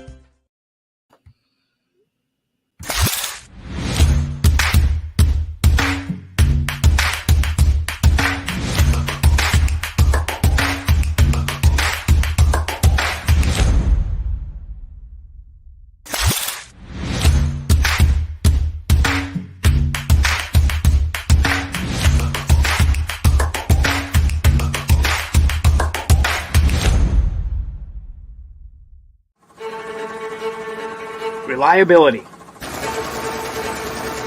innovation, scale. These 3 values are those we look forward to in our business and in our team. If you're ready for a reliable employer who looks constantly to think outside the box in big ways, we're ready for you. Apply now. Help us push the envelope and deliver success. Envelope 1. Take that one extra step. Before the lights come on, before the workday begins, before a long day is ended, or it's time to have fun. It all starts with the people at Joe Dickey Electric. From replacing a light fixture in your home to building a substation for your business, no job is too big or too small. The people of Joe Dickey Electric power them all. Joe Dickey Electric, over 60 years of powering the Mahoning Valley. You're not waiting to see what the world has in store for you. It's more about what you have in store for the world. All you need is the opportunity. All you need are the resources of a large university and the advantages of a personalized academic setting where you can experience new worlds in the arts and sciences, business, and education and make them your own. We are where you shape your future. We are Youngstown State University and proud.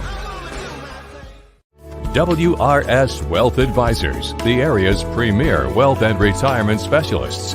Located on South Avenue in Boardman. Welcome back to Running Point on ysnlive.com, brought to you as always by our good friends over at Greenwood Chevrolet in Austintown as we barrel through the first episode of September on September 1st, 2022. Me, Anthony Hartwig with DJ Oakley. DJ, we're going to have Michael Palmer on in a little bit, and he's going to be representing that Girard football team that everyone's getting on the bandwagon for Girard now. Yeah, without a doubt. And let's face it, you're never far off the bandwagon if you're a true Indian fan, because, I mean, they have such great support of their athletic programs, and Coach Cochran does an unbelievable job out there of making sure that his athletes, his student athletes, get exactly what they need, and they're always in contention and always kind of at the front of the line for stuff like that. I'm a big fan. Michael Palmer is coming off an 1,000-yard season for the Indians, and now Nick Bengala is healthy, and their offense showed out in Streetsboro in week 1. They didn't miss a beat in Liberty in week 2. You start to think, in the NE8, there's always one team that, tries to, take South Range off their horse a little bit. It seems to be a different team the last 3 years. It might be Girard this year. People keep saying that, and I'm excited to see it. But again, I think we all know whenever that mercury dips a little bit lower, South Range gets a little bit hotter. So I'm interested. You know what else I'm interested in? I think, in my heart of hearts, that Michael Palmer might be the best running back in the NE8. I think so, because now South Range is doing it by tandem. There's not that one Dylan Dominguez back there. I think Hubbard he's lost RB1. theirs. I think he's RB1. Yeah. And I would be interested to see how he feels about someone putting that that kind of reward on him and saying he's the best running back, if not among the best for sure, in the NE8. He goes out there, he works hard at his craft, and you go outside the NE8 and you go through running backs in the area. He might be in that conversation for top 5. I would certainly put him in there. Like if he's not in there, I don't know who is. I mean, did you happen to see this story on 21? Football stuffed with gun, pepper spray tossed into Youngstown private prison. Somebody put a gun and pepper spray in a football and threw it into, apparently, a prison yard. How do you... On July 7th. How do you... Wait. Wilson NFL football contained a fully loaded 45 caliber Glock semi-automatic pistol and 2 cans of pepper spray.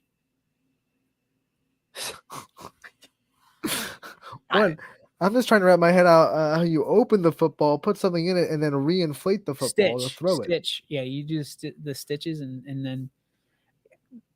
Does anybody else get like Uncle Rico in their head? Like, watch this, Napoleon. It's funny, but it's not. Like, that's the most elaborate dumb plan that I've heard in a long time. I chalk it under things that would happen in Youngstown. Like you have to do a lot of work to do that. You have to unstitch the football. You got to I'm gonna loaded gun. By the way, like loaded 45 semi-auto. You're chucking over. They're looking for the guy that did it, but he chucked it. So were the Browns, obviously, because he must have had a good arm. Yeah, you're so right, he chucks it over a loaded gun. In like this is like, I know this is probably way before your time. Naked Gun. Oh yeah, with I almost said Liam Neeson, with Leslie Nielsen. Like, tell me that's not like a thing that they would have on Naked Gun. Oh yeah, and then like the ball lands and it starts shooting all over the yard. It's like what is happening in this world, man? I'm gonna throw stuff a football with a gun. All right, Johnny, I got a perfect escape plan.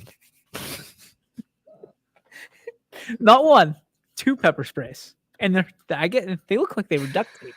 The guy gets it, but then he's like, I don't have anything to open the football with. He's gnawing on the football, trying to get it open. I don't know. Come on, man. Slow news day. That is hilarious. Not like you said, not really hilarious because funny, but not funny. Funny, but not funny because it didn't work. I guess is the best thing to put it. Yeah, again, that could have been hell on wheels. Like if somebody like pulls that in, you're like, what? I'm just seeing like this, catches it, rips it open. He's got like what did you think was going to happen there? I want to know the whole plan. I do too. Like I want like I forget what the show's called, but they have it and like they plant somebody on the inside of a jail and it's for like 24 hours or for 2 weeks or whatever it is. Like I've seen it come across my Facebook page and I watch it for like 10 minutes at a time because I'm that guy. Like if you catch my attention, we're watching. But like imagine somebody's like, here it is. Remember back in 83 when I threw you that touchdown pass in the corner of the end zone? We're going to do that. We're going to get you out of here. Okay, I'm going to put a semi-automatic football with 2 things of pepper spray. Because if the gun doesn't work, pepper spray is sure to get you out. Here's what you do, Johnny. Pepper spray him first, then take the gun out. You got 2 hands. You can do 1 pepper spray and a gun, or 1 pepper spray and 1 pepper spray. Those are your options. You can't do 2 pepper sprays and a gun. I mean, again, I feel bad for playing this out on a sports show, but come on, what are we doing here? The whole story's on 21. You got to go over, download the 21 app, read the story. If you can read it without laughing, I'll give you a starburst. How about 21 coming in with the relevant story that is one of the big news of the day, and then coming in with that too. They got some good stories today, man. Giving us a good laugh. Fair too. Make sure if you're out at the fair, make sure you check in with our friends over at 21. Michael Palmer's here. Michael Palmer, from Gerard, joining us from Indian country. How's it going, guys? What's going on, dude? Doing awesome. Not as good as you, I can tell you that. We were having a conversation before you came on. Let's make you the big box because you're the superstar of this interview. Man, one, I want to ask you, coming from last season, you put out together 1,000-yard season for Gerard, and the great players find ways to get better even through success. What were some things that you came into this offseason said, I want to get better at and I want to improve on? Definitely my weight. Personally, I felt like I was a little bit too skinny last year, and so I put on some pounds in the weight room as well, and that's carried over for me tremendously. I mean, it's a lot harder for guys to take me down. I've just felt that a little bit for sure. Big man, you were the one of the featured running backs last year, one of the best in the NE8, but you had some competition. I was just talking to Anthony. Do you feel like you're the guy this year in the conference, like you're RB1, and how do you take that? I love that. I'm friends with the running back from Niles, actually, Antoine. And me and him always go at it a little bit. But there's a ton of great athletes in our conference. And to be just kind of up there as one of the top ones is a great honor and achievement for me personally. And one of the things that makes you great is your drive and your work ethic. You're constantly in the weight room. Like you said, you're trying to put on weight going into this season. With athletes that have that kind of drive, you got to get it from somewhere. So what gives you that kind of extra incentive to go and work hard and go and push yourself as hard as you do? Well, this one's kind of going to get a little sentimental, but when I was littler and I was still playing sports, my grandma had cancer. And, she was going through chemo and everything, but she never missed a game, and she never complained about it. So for her to be that tough and do that, and that how bad she had it, there's no reason for me not to give my all every single play, get that extra rep, and that's really clicks in my head whenever I'm doing anything. I mean, with a program like Gerard, I mean, you guys rich in tradition and history of winning and doing some great things on the field.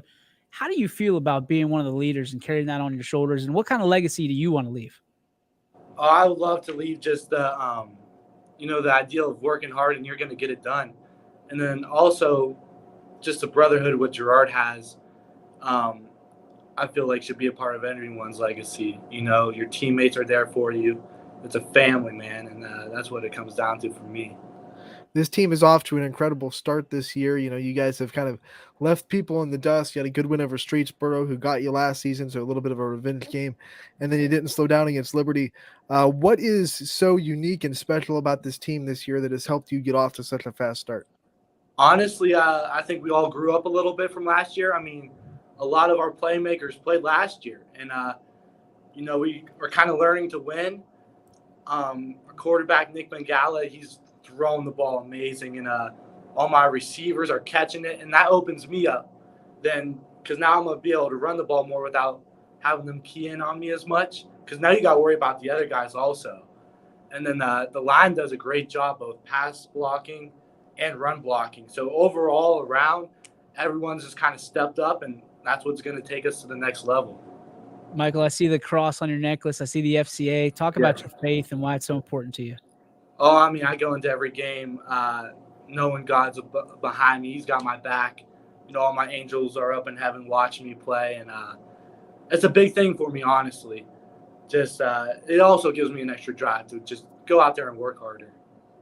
Do you have a favorite Bible verse to kind of use to tell yourself before a game that gives you that extra juice? Nothing would really I lean towards. I always just thank God for all the opportunities he gives me in the game, and it comes down to me taking advantage of those, what he gives me. Dude, on those Friday nights in Gerard, it can get pretty crazy. I mean, you're talking 2-3 deep on the fence. Everybody's packed in the stands. Do you ever just take a moment to just reel it all in and try to take mental snapshots of what you're going to, what it's like now and what you're going to remember years from now? Oh, yeah, for sure. I mean, the first touchdown against Liberty I caught, and I just kind of looked there out at the stands, and you'll never be able to feel that again. And so you really have to appreciate the moment, take it in, and never forget it. You brought up Nick Bengala earlier, and he's healthy this year. He comes in after dealing with some injury issues. As a brother, as a teammate, what's it like to have him back healthy and back being an impact on this team like we saw last year before he did get hurt? I mean, he's a stud. He's the man. There wouldn't be anyone else I'd rather share the backfield with. And the passes he's been making this season are incredible. He's thrown me a couple, and I just love playing with him. I mean, I really do.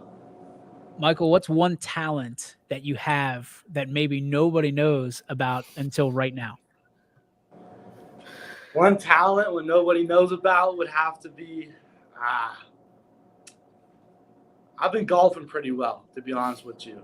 I've gone out the last couple weekends, and I'm smacking the ball around for sure. I figured you were going to go singer. 100% I had you pegged for a singer. Singer, I don't know.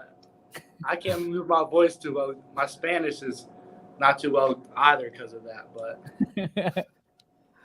But football numbers are important. Guys use numbers to identify themselves. Is there any story behind 39 and why you chose it? So I walk in on my first day, and they asked me what number I want to wear, and I said 11. Well, Coach Cochran, Nick Cochran, wore 11, and that's retired. And he was in there when I said that, and he didn't say anything. He just kind of looked at me, and I got chills. I was like, oh, all right. So the last medium they had was a 39, so I just stuck with that. That's a great story. That's a great story to tell. Have you told him that? Oh, yeah. Me and him had some good laughs about it. Oh, my goodness.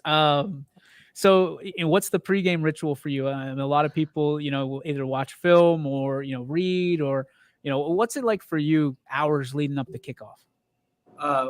Definitely some music, and then me and Bobby Algiers, we go out early with Coach Ty Suich, and he throws us some routes, get the hands warmed up, get going. But it's really just locking in, getting in that mindset, knowing what you have to go out there and do, and just eventually doing it.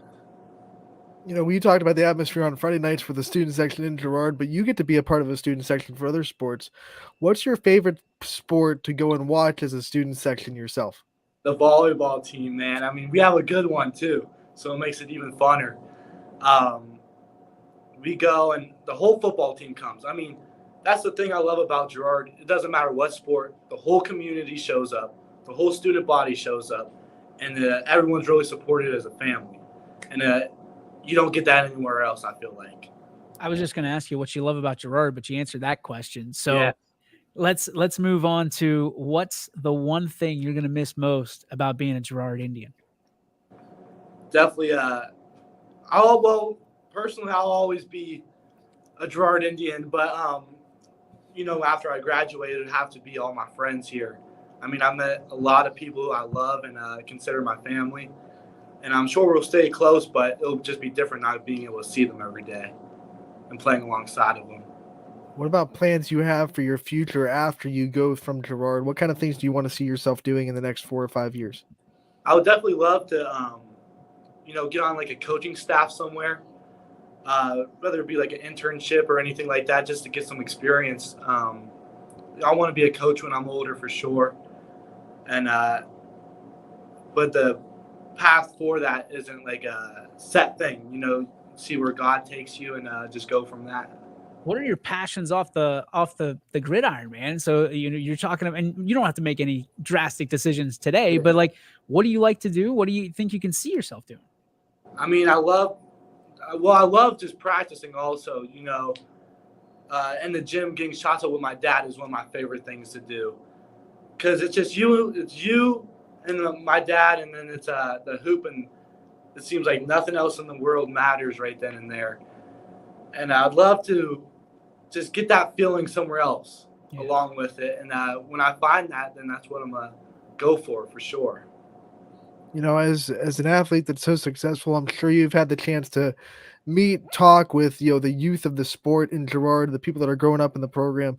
What have been some of the things that advices you've given to people and some of the things that you've done to help grow the youth of the sport?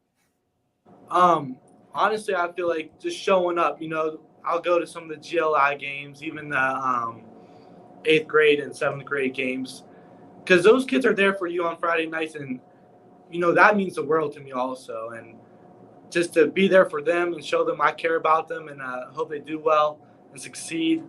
That's a big thing of mine also to go and try and do. You talk about those kids, man. There's a lot of those kids that are looking up to you and looking up to the 39 when they go on to games on Friday.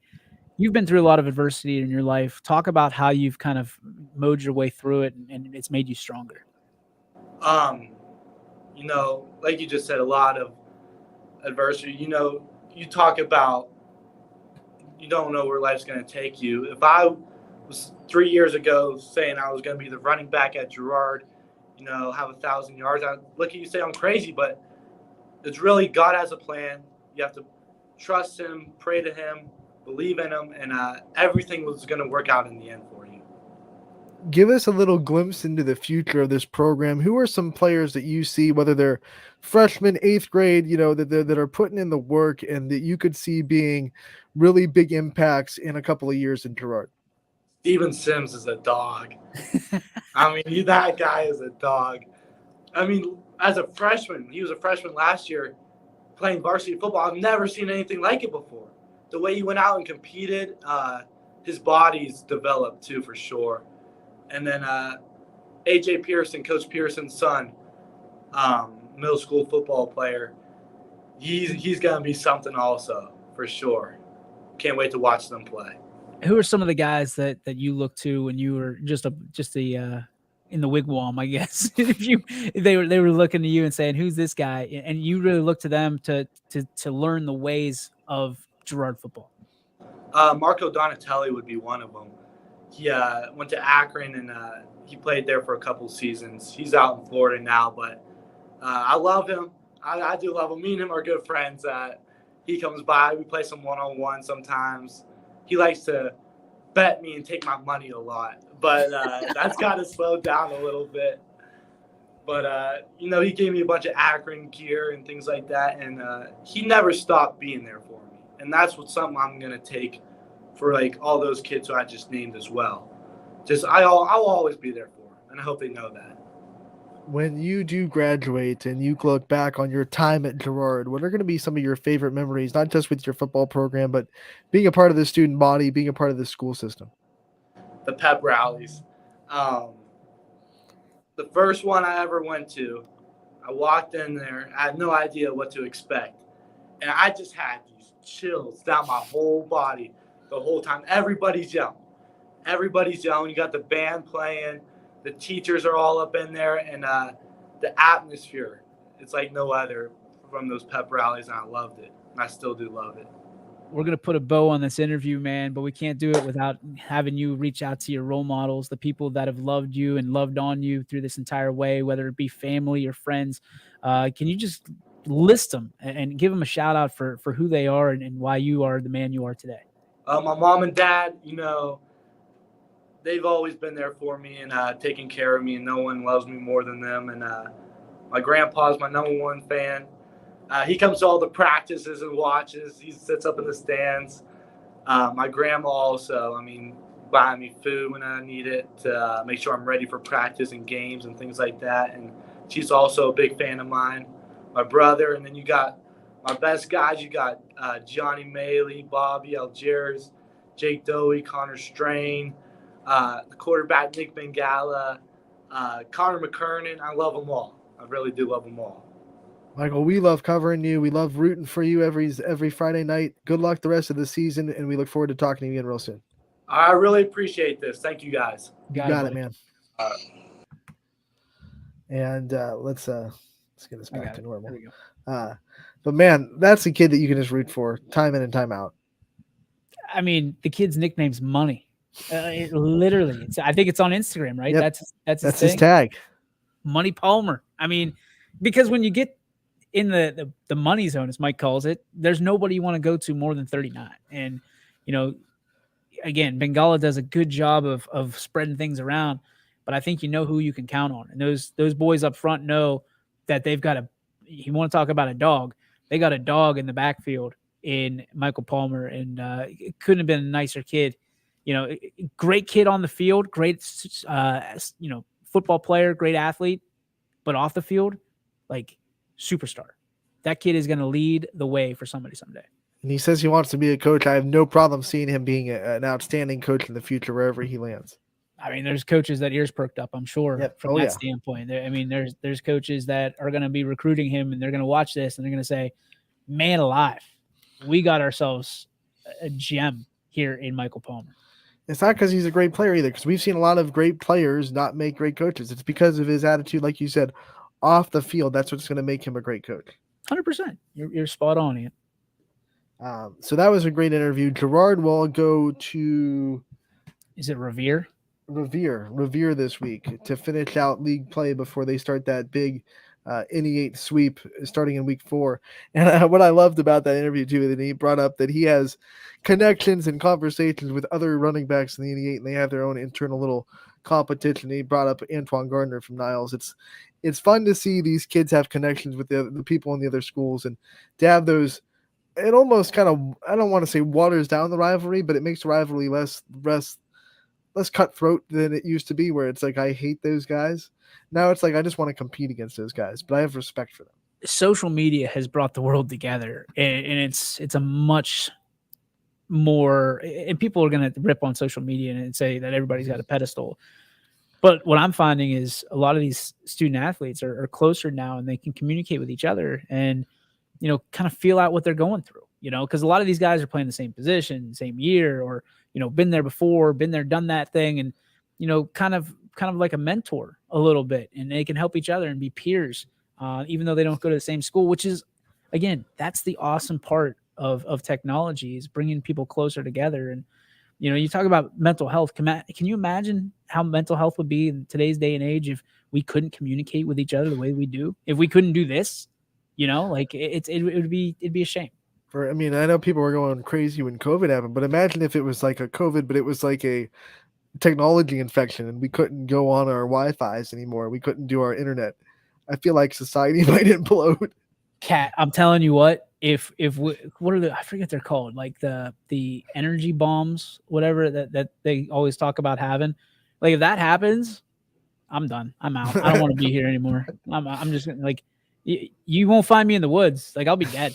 Like no. I'm not an outdoorsy guy. DJ's not built to live off the grid. No, like if I don't have my phone, if I don't this is gonna sound real basic, but if I don't have my phone and I don't have electricity and that, like I'm done. I am not the guy that's gonna be out there starting fires in the woods, like living with Wilson. That ain't me. I can't Google how to start a fire. I was thinking about this today. We've from a standpoint of just journalism, everybody Googles stuff, right? Nobody knows anything anymore. Nope. Because they don't need to take up space with it. They just Google it. That, and no one works hard to find it out either. Like you used to have to go to a library, read some books, and actually put in work to find stuff out. Now you can find out in 5 seconds. That's the life. Like if we're being honest, about 6th grade, I was like, man, if something doesn't swing my way, this is not going to go well for me. Like I'm not coming to a library and looking in the what's it called? The Dewey Decimal System? Dewey Decimal System. I'm not going through all that to figure out where to find a book. Like, thank God for Jeff Bezos. That's all I'm saying. He did it right. DJ, before we get out of here, let's go over what's going to be on the network tonight. We have a bunch of games that we can go and watch if you want to watch games tonight. ysnlive.com/live is where you'll find all these games for free. We got volleyball action. Cardinal Mooney traveling to Ursuline, the Holy War, round 1 in volleyball. It'll be Noah Ricks making the call for that one. It starts at 6:30, so a little bit different from your normal volleyball start time, as it will start a half an hour before the rest. David Williams will be in Hubbard as South Range travels to the Eagles Nest tonight. And then Hawken will be at Orange. It's going to be Connor Richardson. I think that's Orange Volleyball's debut on YSN, if I'm not mistaken. You're correct, sir. They had their soccer debut last night. Nope, now they have their volley. We had soccer debut this weekend. Oh, so there we go. Thank you for the correction. But we did have Orange Soccer last night, correct? Correct. All right, so we have their volleyball debut tonight, which we are excited for. Columbiana will travel to Southern, a big matchup in the EOAC. as both those teams are off to a great start, and that should be a good one. Chris Sigler going to have the call from Southern Local at 7 o'clock. Crestview traveling to Newton Falls. Dom O'Brien will be in Newton Falls for that one, 7 o'clock start time there. Garfield traveling to a Liberty team that continues to play 5-set matches every single night. They're scrappy. They don't say die, and they'll try to push a really good Garfield team to 5 tonight, 7 o'clock start time.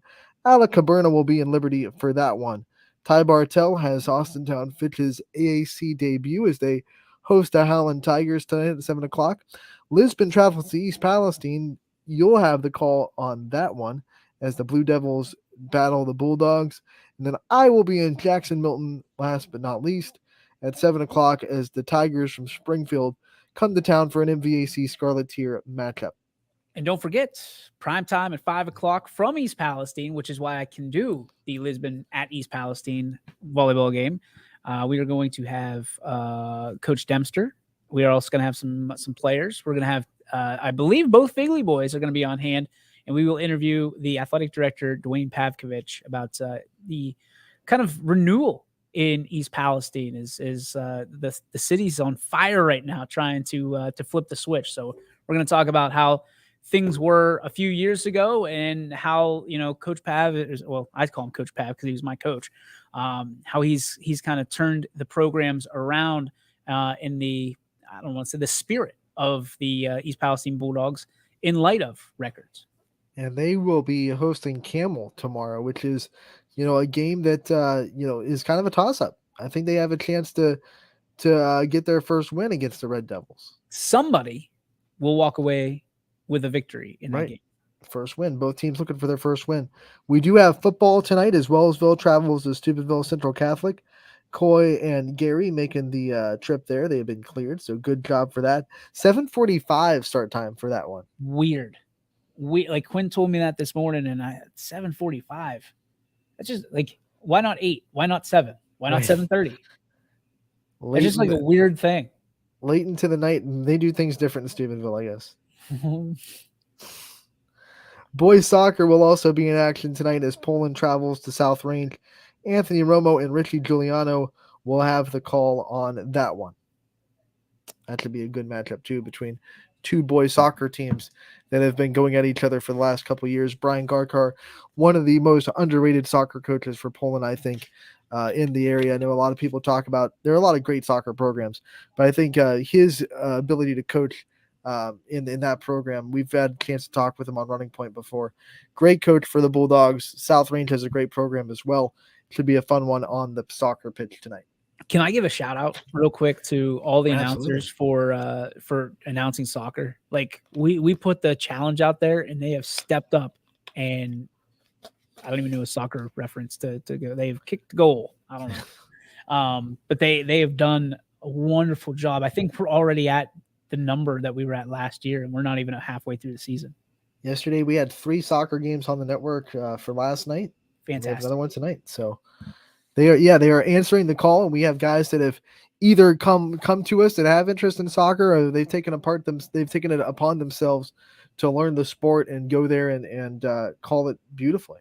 Dom and Rowan, 2 14-year-old freshmen out at Ursuline, calling Ursuline games, and they're doing it very well. And again, if you'd like to become a member of the YSN team, you'd like to see or can see yourself out there calling games or being part of our shows or whatever it may be, send us a message on social media.